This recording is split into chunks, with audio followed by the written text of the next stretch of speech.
أعوذ بالله من الشيطان الرجيم. بسم الله الرحمن الرحيم. ليس البر أن تولوا وجوهكم قبل المشرق والمغرب ولكن البر من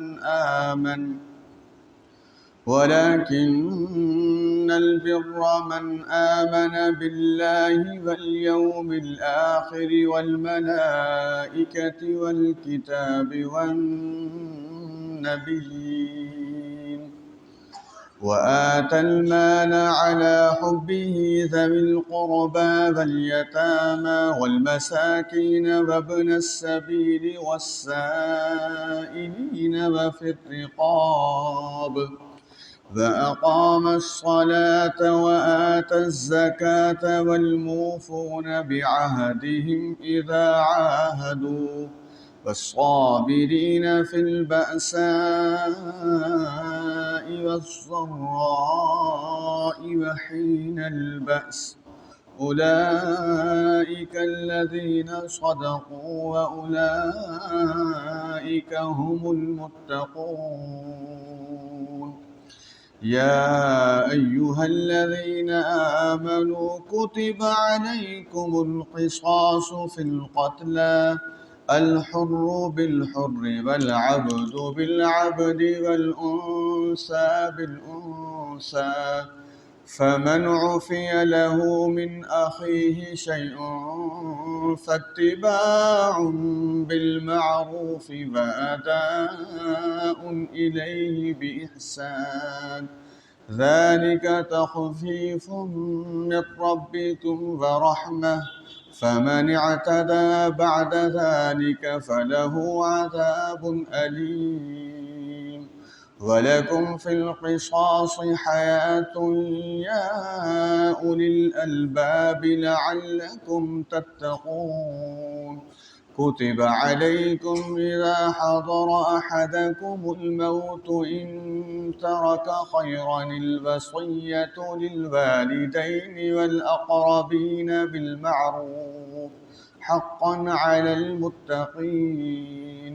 فمن بدله بعدما سمعه فإنما إثمه على الذين يبدلونه إن الله سميع عليم.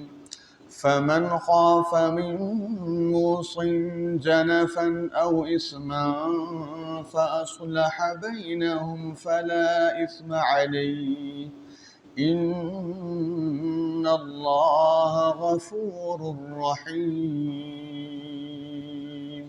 صدق اللہ العلی العظیم۔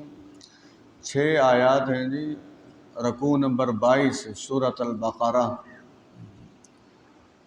سوال ہی پیدا نہیں ہوتا ان آیات پر عمل کیے بغیر کوئی شخص اچھا آدمی بن سکے، کوئی مرد ہے عورت ہے، یہ تو ہو گیا انفرادی سطح کا معاملہ۔ کوئی ملک، کوئی معاشرہ، کوئی قوم، کوئی خاندان ان آیات پر عمل کیے بغیر پرسکون زندگی نہیں گزار سکتے بات، یہ دین ہے۔ اس آیت کا بڑا مشہور نام ہے، اسے آیت بر کہتے ہیں۔ اگر ہو سکے تو یہ یاد کر لیجئے، کوئی مشکل نہیں ہے۔ آیت نمبر 177 ہے سورۃ البقرہ۔ اصل میں یہودیوں نے شور مچایا ہوا تھا کہ نبی اکرم صلی اللہ علیہ وسلم پہلے بیت المقدس کی طرف یعنی مسجد اقصیٰ کی طرف چہرہ انور کر کے نماز پڑھا کرتے تھے، اور پھر بیت اللہ یعنی مسجد حرام کی طرف نماز کر کے رخ کر کے نماز پڑھ رہے ہیں۔ تو یہ قبلے کی تبدیلی کیوں ہوئی ہے؟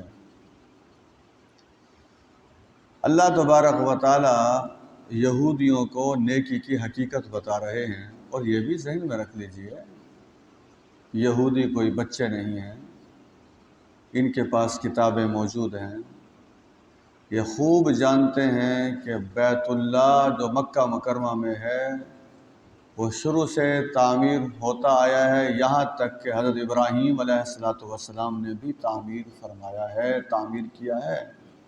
اور یہودی یہ حضرت ابراہیم علیہ السلام کے بیٹے ہیں اسحاق علیہ السلام، پھر حضرت اسحاق علیہ السلام کے بیٹے ہیں حضرت یعقوب علیہ السلام، پھر حضرت یعقوب علیہ السلام کے بیٹوں میں سے یہ یہودیوں کا سلسلہ چلا ہے۔ اس لیے یہ سارا جانتے ہیں، ایک ایک چیز جانتے ہیں۔ یہ انہیں اللہ تبارک و تعالیٰ سمجھا رہے ہیں، اور پاکستان والوں کے لیے بھی بہت بڑا پیغام ہے۔ جو شور انہوں نے مچایا ہوا تھا کہ پہلے ادھر رخ پھر ادھر رخ، تو اللہ تبارک و تعالیٰ فرما رہے ہیں نیکی صرف یہ تھوڑی ہے کہ مشرق اور مغرب کی طرف رخ کر لیا جائے۔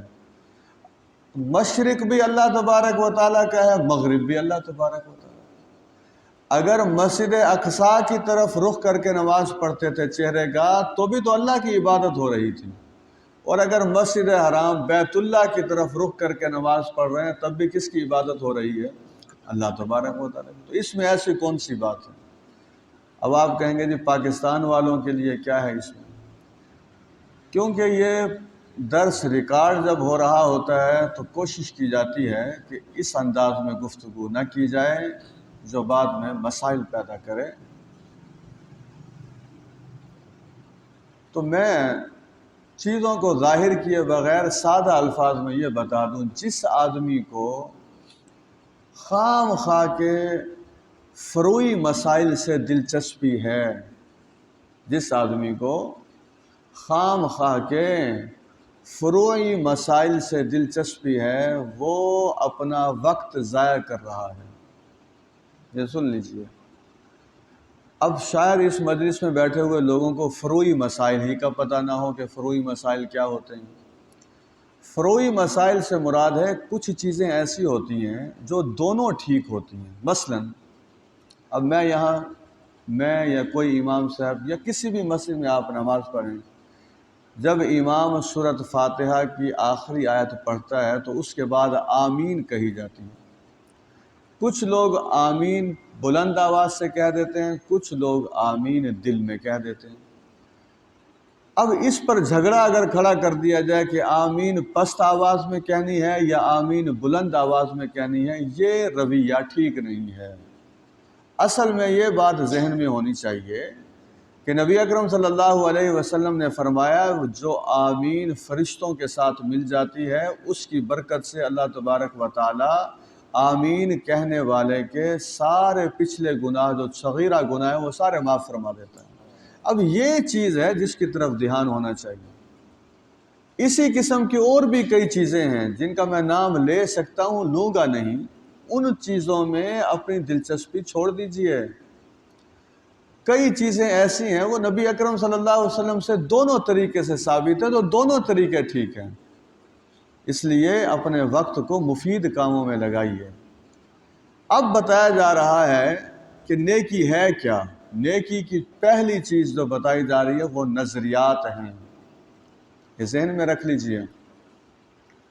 یہ کبھی کبھی مغرب کی طرف سے نبی اکرم صلی اللہ علیہ وسلم کی گستاخی جو کی جاتی ہے وہ بھی ہم سب کے امتحان کا ٹیسٹ ہوتا ہے۔ اصل میں 13 مارچ کو پشاور میں تھا، تو وہاں میرے ایک دوست ہیں، میں نے ان سے پوچھا کہ ایک آدمی نے نبوت کا دعویٰ کیا تھا، وہ میں نے کہا کہاں ہے اس کا، کہیں ہم دیکھ سکتے ہیں کہ اس کا کوئی ادارہ ہے کیا ہے؟ تو کہ اسے قتل بھی کر دیا گیا تھا۔ تو وہ مجھے کہنے لگے، پشاور کے رہائشی دوست، وہ کہنے لگے کہ جناب یہاں کوئی ایک تھوڑا ہے نبوت کا دعویٰ کرنے والا، یہاں کئی ہیں نبوت کے دعوے کرنے والا۔ یہ میرے لیے بڑی عجیب و غریب خبر تھی۔ اب یہ جو نبوت کے دعویٰ کر لیتے ہیں نبی اکرم صلی اللہ علیہ وسلم کے آخری نبی ہونے کے باوجود، ایسے لوگوں کو بھی کھڑا کیا جاتا ہے پیسے دے کر، کوئی اور لالچ دے کر۔ مغرب کی اور یورپ کی یہ پوری کوشش ہے، کیونکہ اس امت نے جو متحد ہونا ہے وہ یا اللہ کے نام پر متحد ہونا ہے اور اللہ کے رسول کے نام پر متحد ہونا ہے، قرآن پر متحد ہونا ہے۔ اب وہ یہ چاہتے ہیں کہ یہ تفریق ان کے اندر پیدا کریں، اس لیے پہلی جو نیکی کی شکل بیان کی جا رہی ہے وہ ذرا آپ سن لیجئے۔ اس میں 5 چیزوں پر ایمان ہے۔ نمبر 1 اللہ پر ایمان، نمبر 2 آخرت پر ایمان، نمبر 3 فرشتوں پر ایمان، نمبر 4 کتابوں پر ایمان، نمبر 5 تمام نبیوں پر ایمان۔ اگر کسی کا ایمان جو ہے وہ کمزور ہے یا نظریات کمزور ہیں یا ایمان کو فروخت کرنے کے لیے وہ تیار ہو جاتا ہے، آگے سارے معاملے پھر زیرو ہو جاتے ہیں۔ اللہ کے حضور ہم یہ دعا کرتے ہیں کہ پروردگار ہمیں ایمان کی سلامتی عطا فرمائے۔ اس لیے یہ جو 5 ایمان کی باتیں آئی ہیں انہیں خوب پلے باندھ لیجئے۔ اللہ تبارک و تعالیٰ پر ایمان اس لحاظ سے ہے کہ وہ وحدہ لا شریک ہے۔ آخرت پر ایمان اس لحاظ سے ہے کہ ایک دن حساب کتاب ہونا ہے، پھر جنت اور جہنم کے حوالے سے جزا اور سزا ملنی ہے۔ فرشتوں پر ایمان اس حوالے سے ہے کہ وہ اللہ کے قاصد ہیں، اللہ کی بیٹی ہیں معاذ اللہ نہیں ہیں، اللہ کے قاصد ہیں، نظام سنبھالا ہوا انہوں نے کائنات کے مختلف شعبوں کا۔ کتابوں پر ایمان اس لحاظ سے ہے کہ اللہ تبارک و تعالیٰ نے اپنی مخلوق کو ایسے نہیں چھوڑ دیا۔ اب خود سوچئے، جو پانی کا بندوبست کرے، جو کھانے کا بندوبست کرے، جو ساری ضروریات کا بندوبست کرے، وہ کیا شیطانی حملوں کے دفاع کے لیے کوئی چیز نہیں دے گا؟ یہ جو کتاب ہے اصل میں جو اس وقت ہمارے سامنے جس کا درس ہو رہا ہے، جسے ہم قرآن مجید کے نام سے جانتے ہیں، یہ قرآن مجید در حقیقت شیطان کے سارے حملوں کا کامیاب دفاع ہے، بس یہ سمجھ لیجیے۔ شیطان کے جتنے حملے ہیں ان کا کامیاب دفاع ہے۔ یوں سمجھ لیجئے آپ سب کے پاس کامیاب دفاع موجود ہے الحمدللہ۔ اب جب اس کتاب کے ساتھ تعلق نہیں ہوگا تو مجھے بتائیے دفاع کیسے کریں گے؟ بتائیے، چاہے کوئی یہاں MSc بیٹھا ہے، چاہے کسی نے MBBS کیا ہوا ہے، چاہے دنیا کی ٹاپ کی یونیورسٹی سے اس نے انجینئرنگ کی ہوئی ہے، وہ شیطان کے حملوں کا دفاع نہیں کر سکتا۔ اتنی بڑی بات میں پوری ذمہ داری سے کہہ رہا ہوں۔ وہ جو سبجیکٹ ہیں ان کا یہ میٹر ہی نہیں ہے، وہ اپنی اپنی فیلڈ کے اندر مہارت پیدا کر دیتے ہیں، ٹھیک ہے۔ باقی دنیا کا آغاز کیسے ہوا، اختتام کیسے ہونا ہے، گمراہیاں کیسے پھیلتی ہیں، پھر وہ ان کے ختم ہونے کا طریقہ کار کیا ہیں، حلال حرام کیا ہے، جائز ناجائز کیا ہے، تو قرآن مجید ڈسکس کرتا ہے ساری چیزیں۔ اللہ کا علم ہے یہ، اصل میں یہ کیا ہے، اس وقت ہم جو سارے بیٹھے ہیں، آپ میری صحبت میں نہیں بیٹھے ہیں، اس وقت ہم سارے بیٹھے ہیں اللہ کے علم کو دیکھنے کے لیے، اللہ کے علم کو سننے کے لیے، اللہ کے علم کے مطابق اپنے آپ کو ڈھالنے کے لیے۔ یہ ہے اصل میں ہمارے بیٹھنے کا مقصد۔ اس لیے کبھی سمجھوتا نہ کیجیے ایمان کے حوالے سے، یہ بنیاد ہے، یوں سمجھ لیجیے۔ نیکی کی دوسری چیز وہ کیا ہے؟ رمضان مبارک میں دیکھیں کیا یہ جذبہ پیدا ہوا ہے۔ 6 چیزوں کا تذکرہ ہے جن پر مال خرچ کرنا ہے۔ نمبر 1 رشتہ داروں پر مال خرچ کرنا۔ سوچئے ذرا، کیا غریب رشتہ داروں کی طرف دل مائل ہو گیا ہے؟ بلکہ سچی بات یہ ہے، اب تو شہروں میں ایک ایک گھر میں 3 4 فیملیز رہ رہی ہیں یا 2 فیملیز رہ رہی ہیں۔ وہ رشتہ داروں کو ڈھونڈنا نہیں پڑتا، گھروں میں خود موجود ہوتے ہیں۔ ایک کی افطاری اور سحری اعلیٰ درجے کی ہے، دوسرا کھانا کھانے کے لیے ابھی وسائل ڈھونڈ رہا ہے کہ پتہ نہیں کھانا یا سالن پک بھی سکے گا کہ نہیں پک سکے گا۔ ایک ہی گھر میں رہتے ہوئے بے نیازی کی زندگی گزارنا، بالکل قریب دروازے ہوتے ہوئے بے نیازی کی زندگی گزارنا، یہ اچھی بات نہیں ہے، یہ چیز درست نہیں ہے۔ یہ رشتہ داروں کے اوپر مال خرچ کرنا پہلا حق ہی رشتہ داروں کا ہے۔ لوگ جو زکوٰۃ دیتے ہیں، ہم یہ کہتے ہیں ضرور زکوٰۃ دیں، مدارس کو بھی دیں، دیگر اداروں کو بھی دیں، لیکن مسئلے کی بات سمجھ لیجئے، سب سے پہلے اپنے رشتہ داروں کو دیکھیں۔ میرا کون سا رشتہ دار ہے جو زکوٰۃ کا مستحق ہے، جس کے مالی حالات ٹھیک نہیں ہیں، تاکہ میں اس کی فائنینشلی سپورٹ کر سکوں، اس کی مالی طور پر معاونت کر سکوں۔ پھر اپنی گلی میں دیکھیے، رشتہ داروں میں دیکھیں، پھر گلی میں دیکھیں، پھر آگے سفر طے کریں۔ بعض لوگوں کو اپنی گلی کا پتہ ہی نہیں ہوتا کہ کیا ہے کیا نہیں، اپنی کالونی کا پتہ نہیں ہے۔ وہ ہمارے ڈاکٹر صاحب نے پچھلی مرتبہ رمضان المبارک میں تجویز دی تھی، لیکن اس پر ہم کما حقوق ویسے عمل نہیں کر سکے۔ تھوڑا بہت کر تو رہے ہیں لیکن ایک سسٹم کے تحت نہیں کر سکے۔ یہ جو مساجد ہیں، یہ مساجد در حقیقت لوگوں کے مسائل کا یہ حل بھی ہے۔ اب آپ دیکھیں، کبھی ہمارے ہاں ہم یوں نہیں پوچھا کرتے کہ فرض کیجئے 8:15 نماز ہے، اگر کوئی آدمی 7:50 پہ یہاں آ جائے تو ہم کہیں گے چلو ٹھیک ہے، آ گیا، یہ دعائیں کرنے زیادہ سے زیادہ دعائیں کرے گا۔ ایک مرتبہ نبی اکرم صلی اللہ علیہ وسلم مسجد نبوی میں تشریف لائے تو آپ کے صحابی ہیں حضرت جابر رضی اللہ تعالیٰ عنہ، وہ پہلے آئے ہوئے تھے تو آپ نے ان سے پوچھا بھئی خیریت تو ہے؟ انہوں نے کہا جی میرا مسئلہ ہے، میرے قرض کی ادائیگی کا معاملہ ہے۔ تو نبی اکرم صلی اللہ علیہ وسلم نے اول سے لے کر آخر تک حضرت جابر رضی اللہ تعالیٰ عنہ کی پوری معاونت کی اور قرض کو ادا کروایا، حضرت جابر رضی اللہ تعالیٰ عنہ کی پریشانی کو دور کیا۔ ہم جتنے بیٹھے ہوئے ہیں بشمول میرے، ہم میں سے کون ہے جو ایک دوسرے کے ذاتی معاملات میں کوئی دلچسپی لیتے ہیں؟ بلکہ کوشش یہ ہوتی ہے کہ کوئی میرے ساتھ بات نہ کرے تو زیادہ بہتر ہے، کہیں مجھے اس کی خاطر کچھ کرنا نہ پڑ جائے۔ لوگ سال ہر سال تک اکٹھے نمازیں پڑھتے رہتے ہیں، ایک دوسرے کے نام تک سے واقف نہیں ہوتے، بلکہ لوگوں کو امام کے نام کا بھی پتہ نہیں ہوتا جس کے پیچھے پورے سال ہر سال نمازیں پڑھی ہوتی ہیں۔ یہ بے نیازی ہیں، ٹھیک نہیں ہیں۔ اس لیے یہ سمجھ لیجئے، دوسرا پہلا تقویٰ تھا نظریاتی تقویٰ، میں اسے یہ نام دے رہا ہوں نظریاتی تقویٰ، وہ ضروری ہے۔ سب سے پہلے نظریاتی تقویٰ وہ ضروری ہے۔ اس کے بعد ہے مالیاتی تقویٰ۔ اب جو مال کے حوالے سے تقویٰ ہے، خوف خدا ہے، وہ ہے رشتہ داروں، غریب رشتہ داروں کے حوالے سے خرچ کرنا، یتیموں پر خرچ کرنا۔ اب یتیم جو ہیں وہ رشتہ داروں میں بھی ہو سکتے ہیں۔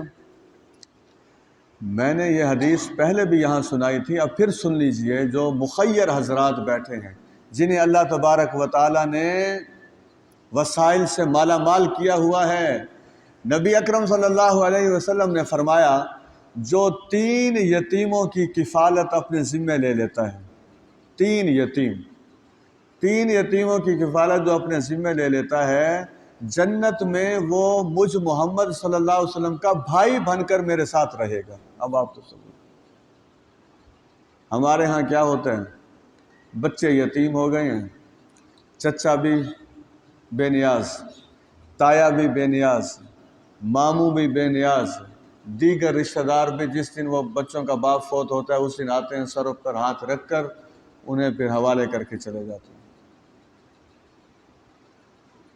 یہ جو بچے ہوتے ہیں، یہ محبت، یہ صرف مال کا معاملہ نہیں ہے، محبتوں کا بھی معاملہ ہے۔ تھوڑی دیر آپ کسی کے ساتھ بیٹھ جائیں۔ آج حالانکہ میں افطاری بالکل ہمیشہ میری روٹین ہے کہ میں اپنے گھر میں ہی کرتا ہوں، میں کہیں بھی کوشش کرتا ہوں کہیں بھی میں نہ جاؤں، وقت تاکہ اس میں بچ جائے۔ میں اپنی بہن کے گھر گیا ہوا تھا اور بچوں سے پوچھنے کے لیے بھئی آپ ٹھیک ہیں، افطاری میں کوئی 4-5 منٹ رہتے تھے تو میں نے ان سے اجازت لی، میں نے کہا تو میری بھانجی نے مجھے ایسی محبت سے کہا اور اس کا انداز کچھ کہنے کا ایسا تھا کہ میں وہیں بیٹھ گیا۔ ان کا ٹھیک ہے، میں کہا ماموں آپ نہ جائیں، آپ بیٹھیں۔ اسے پتہ نہیں کتنی دولت ملی ہوگی اور مجھے کتنی راحت ملی ہے اس میں۔ تو یہ جو رشتے ہوتے ہیں انہیں نبھانا ہوتے ہیں۔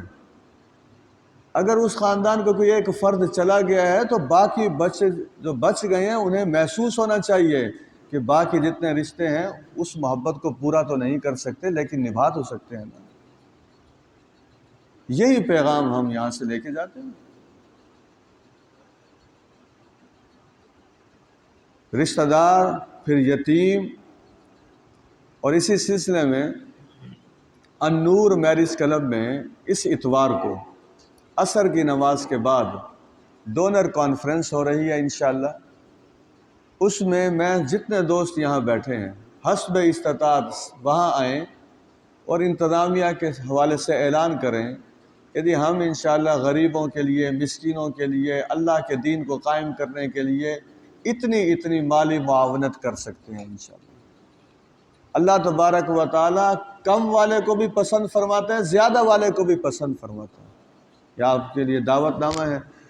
تو رشتہ داروں پر خرچ کرنا، یتیموں پر خرچ کرنا، مسکینوں پر خرچ کرنا اور مسافروں پر خرچ کرنا۔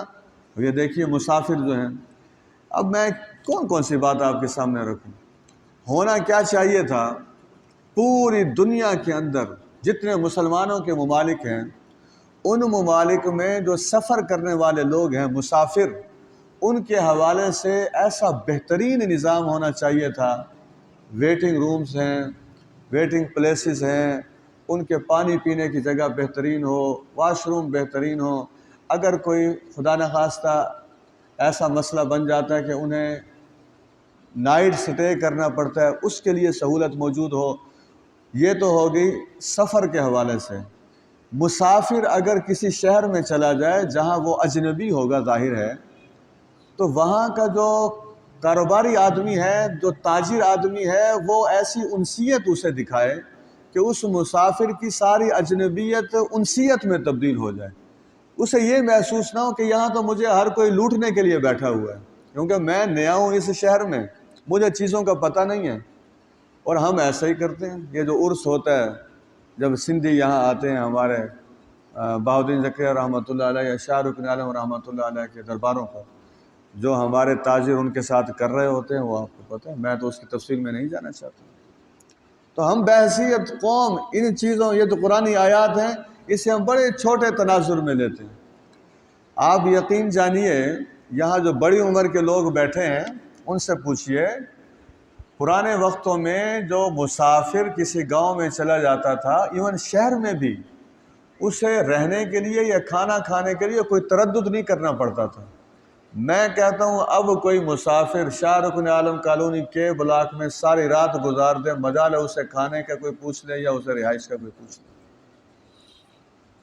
یہ ہمارے معاملات، سسٹم ایسا بن گیا ہے، اس میں کوئی شک نہیں ہے۔ اجنبی لوگوں نے وارداتیں بھی بہت سی کرنا شروع کر دی ہیں، لیکن ہمیں بہرحال اپنے دل کو بڑا رکھنا چاہیے، اور اللہ تبارک و تعالیٰ جو مالیاتی تقوی چاہتے ہیں، اس کے حوالے سے ہمیں ضرور یہ کردار ادا کرنے چاہیے۔ 4 باتیں ہو گئی۔ 5واں ہے مانگنے والے لوگ۔